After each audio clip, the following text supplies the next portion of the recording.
Porto, a city where the golden light of evening spills over terracotta rooftops, and the Douro River glimmers like a ribbon of memory winding through the heart of the old town.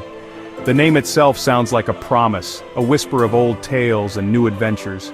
It's a word that lingers on the tongue, conjuring images of winding streets, ancient stones, and the gentle hum of life unfolding at its own pace. Most visitors come for the famous sights: the grand bridges arching gracefully over the river, the Douro's sparkling waters, the lively energy of Ribeira Square where locals and travelers mingle beneath colorful facades. But the true heart of Porto beats in its quiet, hidden alleyways. These are the places where the city reveals its secrets, far from the crowds and the well-worn guidebook pages. Here, away from the crowds, you can feel the city's pulse. The rhythm of daily life is slower, more intimate, and every corner holds a story waiting to be discovered. This is a story about stepping off the well-trodden path and into a world few take the time to see. It's about trading the obvious for the overlooked, and letting your senses lead you through a maze of history and possibility. My journey began with a simple idea: to walk without a map, letting curiosity guide me. With each step, I left behind the certainty of destinations, and embraced the thrill of the unknown. I wanted to discover the Porto that lives behind the facades, where laundry dances between balconies and laughter echoes off ancient cobblestones. Here, the city breathes in the small details: a cat napping in a sunbeam, the aroma of fresh bread drifting from a bakery, the distant strum of a guitar. In these hidden corners, life unfolds in quiet, beautiful ways. Neighbors greet each other from open windows, children chase soccer balls down uneven lanes, and every doorway seems to hold a memory. The magic of Porto isn't just in its port wine or azulejo tiles, it's in its labyrinthine soul. The city invites you to lose yourself, to wander without purpose, and to find meaning in the unexpected. Each narrow lane is a new chapter in a centuries-old story.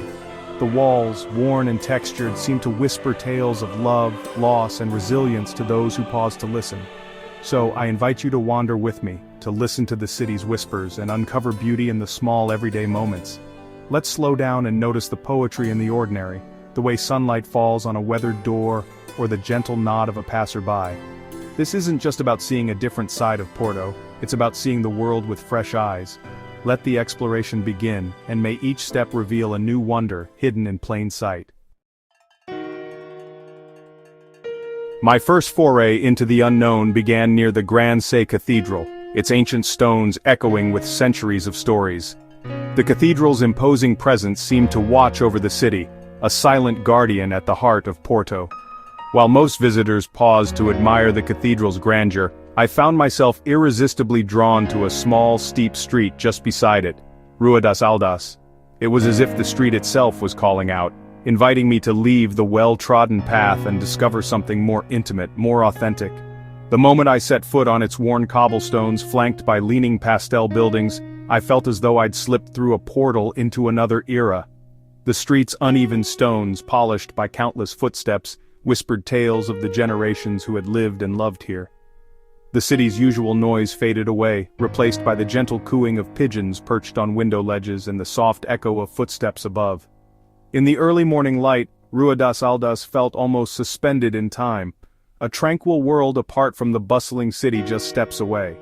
From a weathered window, an elderly woman peered down, her eyes bright with the wisdom of years. She offered a knowing nod, a silent welcome that spoke volumes, as if she recognized the curiosity in my gaze and approved of my choice to wander here.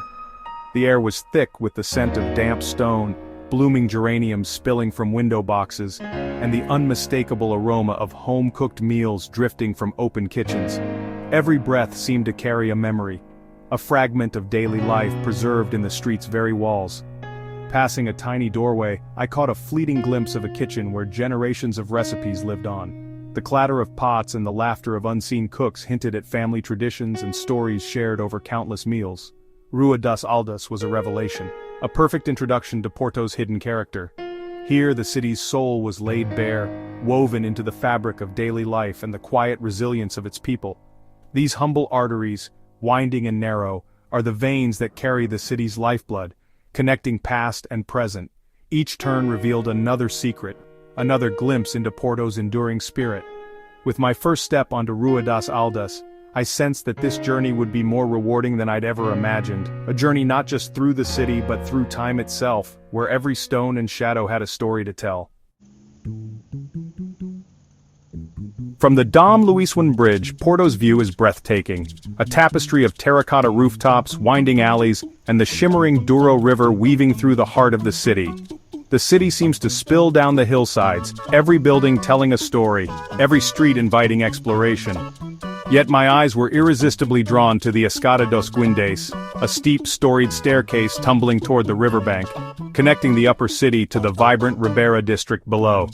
Its stone steps beckoned, promising a journey not just through space but through time and culture. As I began my descent, I entered a world apart from the bustling city above. The rumble of the funicular echoed off ancient walls, mingling with the laughter of children darting between the steps and the distant melodic horns of boats gliding along the Douro. The sounds blended into a unique melody, a living soundtrack to daily life here. Every turn of the staircase revealed a new vignette, laundry flapping like flags in the breeze, each piece a splash of color against the weathered stone. The clothes told silent stories of the families who lived here, their daily routines woven into the fabric of the neighborhood. Moss and wildflowers clung to the ancient stone, softening the edges of history. A sunbathing cat stretched lazily in a patch of sunlight, utterly at home in this timeless place. Even the smallest details seemed to pulse with life and memory. The salty river air mingled with the sweet scent of blooming bougainvillea, their magenta blossoms spilling over railings. From a nearby bakery, the aroma of fresh bread drifted out, warm and inviting, hinting at the simple pleasures that anchor this community.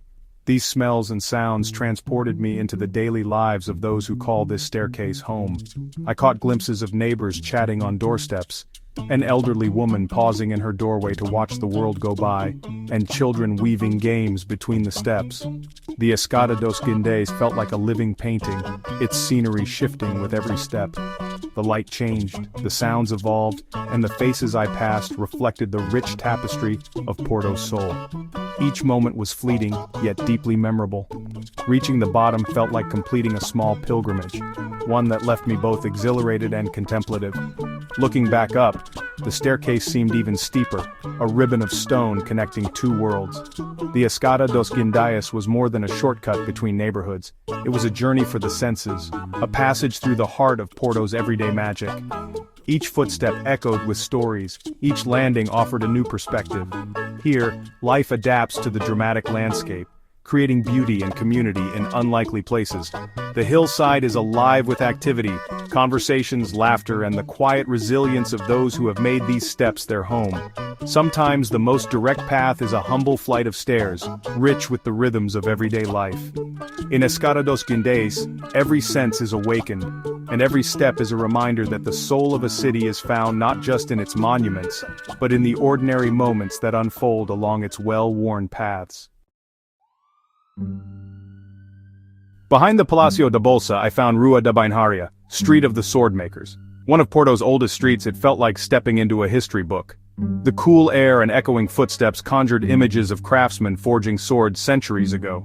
Medieval buildings leaned with age, their granite facades dark and weathered, ironwork rusted but beautiful. A carved stone face above a doorway watched over the street for hundreds of years. The street opened into a tiny, sunlit square with a trickling fountain and friendly locales. An elderly man gestured to the fountain, sharing its legend with a smile. Here, history lived not just in stones, but in people.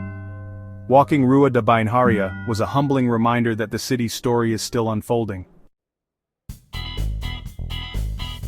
In the Bohemian Cerofeita district, I ducked into Travessa de Cerofeita, a side alley bursting with color. The walls were alive with street art murals, stencils, and witty sketches, each telling a different story. This narrow passage was a living gallery, a celebration of Porto's creative spirit. I passed a portrait of a woman with flowers in her hair, a mural of fantastical creatures, and a tiny bookshop with a yellow door. An artisan studio's door was open, a potter shaping clay inside. The air smelled of fresh paint and coffee from a hidden cafe. This was a street of makers and dreamers, a hub of creativity.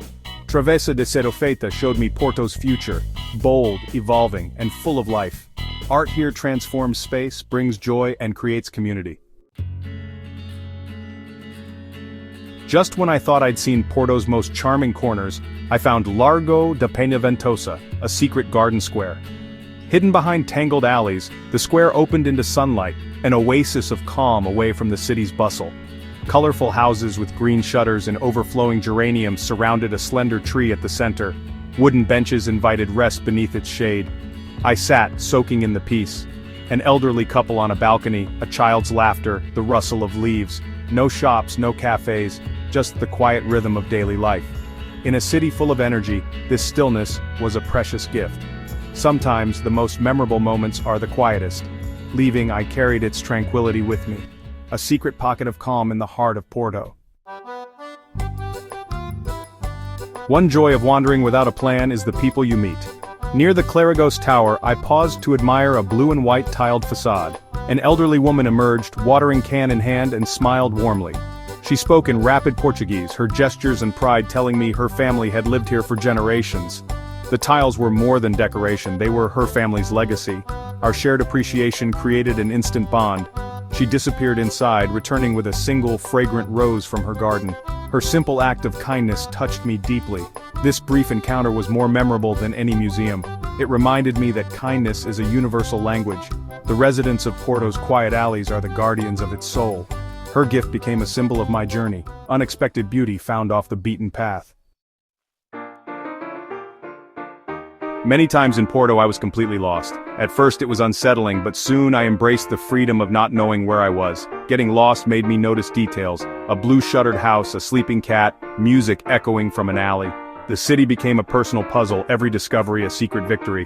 One afternoon, lost in Miragaia, I followed fado music to a tiny family-run tavern. Welcomed with nods and a glass of wine, I shared in a moment of pure Portuguese culture. This was an experience I'd never have found on a planned route. The joy of the unexpected, the thrill of discovery, this is the reward of wandering. Getting lost in Porto was the point of the journey. Sometimes the best way to find yourself is to get completely lost. As my time in Porto ended, I stood by the Douro, heart full. I'd found the city's soul in its alleys, art, peaceful squares, and the kindness of its people. Porto was no longer just a place, it was a collection of memories and connections. This journey reminded me that beauty is waiting just beyond the famous landmarks. Every city has hidden streets and secret stories, if we're brave enough to look. The reward is a deeper, more personal connection to the places we visit. I hope my stories inspire you to find your own hidden paths wherever you are. The world's best chapters are often tucked away in the footnotes. My journey doesn't end here. There are more hidden streets to walk, more stories to uncover. Thank you for joining me. Let's keep exploring the quiet corners of our magnificent world.